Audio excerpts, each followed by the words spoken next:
Welcome back. In sports news, Flying Eagles coach Manu Garba is confident his team will triumph at next year's African Youth Championship, even though they have been drawn in a tough group that parades hosts Senegal, Cote d'Ivoire and Congo. The Flying Eagles' first game will be against Senegal on March the 8th and then take on Congo 3 days later. The team's final group game will be against the Ivorians on March 14th.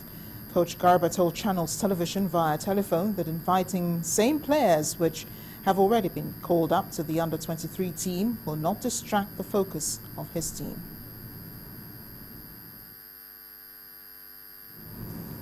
Meanwhile, coach of the Golden Eaglets, Emmanuel Monike, has described the draw of next year's African Under-17 Championship that pitched the Golden Eaglets against hosts Niger, Guinea and Zambia in Group A as a fair deal. Coach Monike says his wards would be focused on securing a ticket to the 2015 FIFA World Cup in Chile. Nigeria and Niger met during the 2013 Under-17 World Cup, qualifiers with the Golden Eaglets, defeating the 2015 hosts 10-1 on aggregate.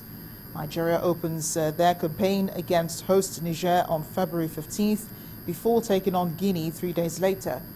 The country will round up their group games against Zambia on February the 21st. Well, I think we've been waiting for this draw. There was a lot of expectations, and eventually we are grouped and we are zoned in Group A that involved the host country. Yeah, of course. We believe in one thing: for you to be a champion, you must play. Even if we find ourselves in Group B, we have to play. So it's left for us to work very hard, prepare ourselves psychologically, emotionally, technically, tactically to be ready. Because our objective is to go to Niger to qualify for the World Cup, which will be in Chile. Over in England, Liverpool's Martin Skrtel's equaliser 7 minutes into stoppage time gave the Reds a deserved point against Arsenal at Anfield.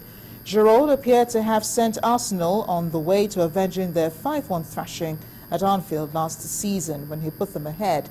But Skrtel rose to meet Adam Lallana's corner in the 97th minute and power header past Arsenal keeper Vosjet Szczesny.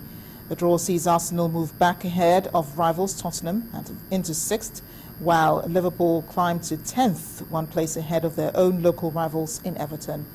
Earlier, Adam Johnson scored in the 90th minute to give Sunderland their 4th successive win over Newcastle in the North East derby.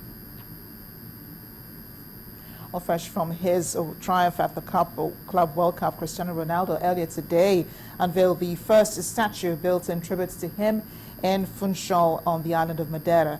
Ronaldo was given the highest award for Madeira at the local parliament. It was in recognition of his victory in the Ballon d'Or last year. Ronaldo arrived in Madeira after winning another trophy with Real Madrid, the Club World Cup. His side triumphed 2-0 in Marrakesh against Argentine outfit San Lorenzo. A boxing great Muhammad Ali has been hospitalized with pneumonia. The 72-year-old was admitted on Saturday and is being treated by a team of doctors who expect only a short hospital stay. According to Ali's spokesperson, Bob Gunnell, the former world heavyweight champion, is expected to make a full recovery because the pneumonia was detected early. He, however, declined to give any further details of the boxer's condition, stressing that his family wants privacy at this difficult time.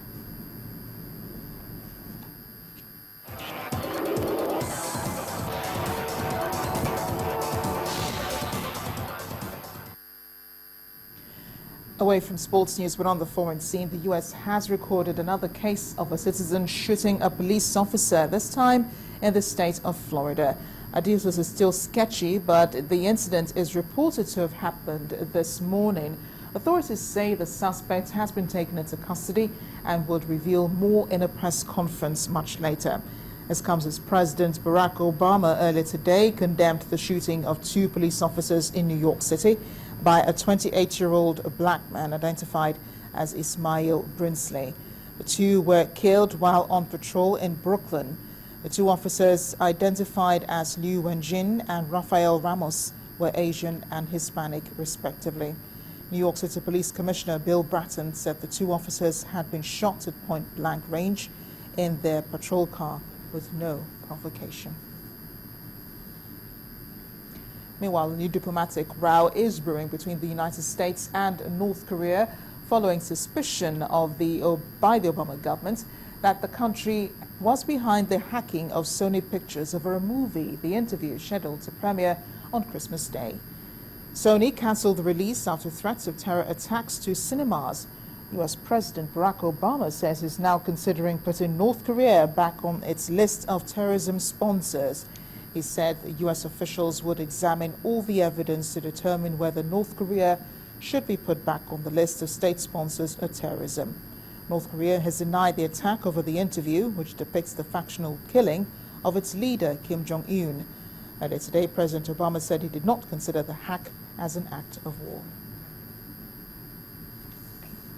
And in the spirit of Christmas celebrations, the Nigerian community in Pretoria gathered under the auspices of the Nigerian Voices, a free Nigerian community newspaper, for a carol service where different musical groups performed to the delight of the congregation.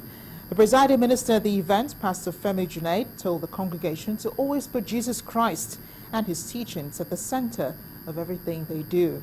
The special guest of honor was Nigeria's Consul General, Ms. Uche Ajulu-Okeke. Our correspondent in South Africa, Betty Dibia, reports.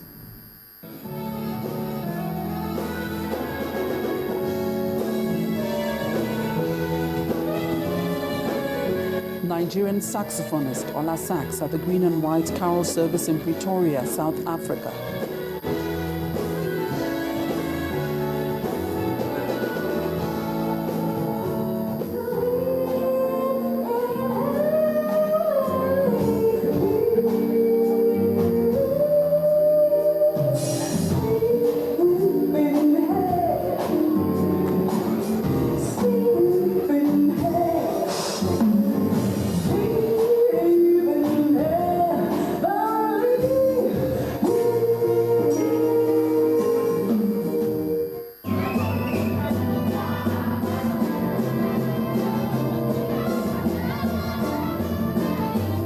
The Tswane Gospel Choir was also on the bill with renditions in Nigerian and South African languages.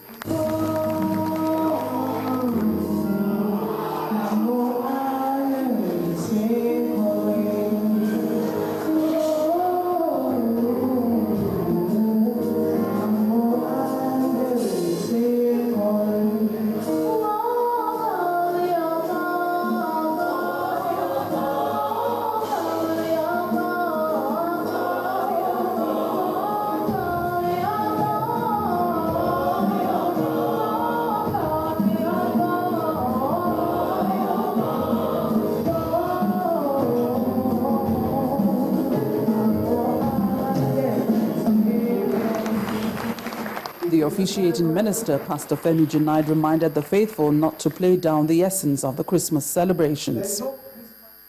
Whatever we do during this Christmas period without Jesus is a caricature of the real thing that we ought to be doing.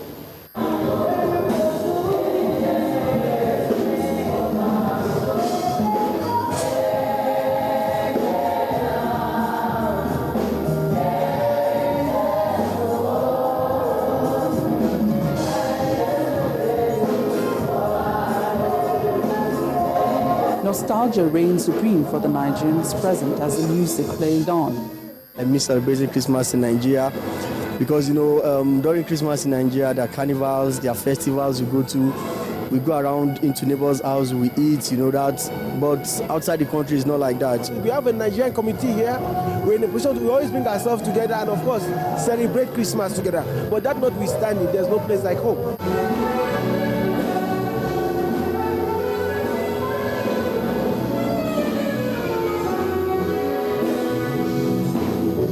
From Pretoria, South Africa, Betty Dibia, Channels Television News.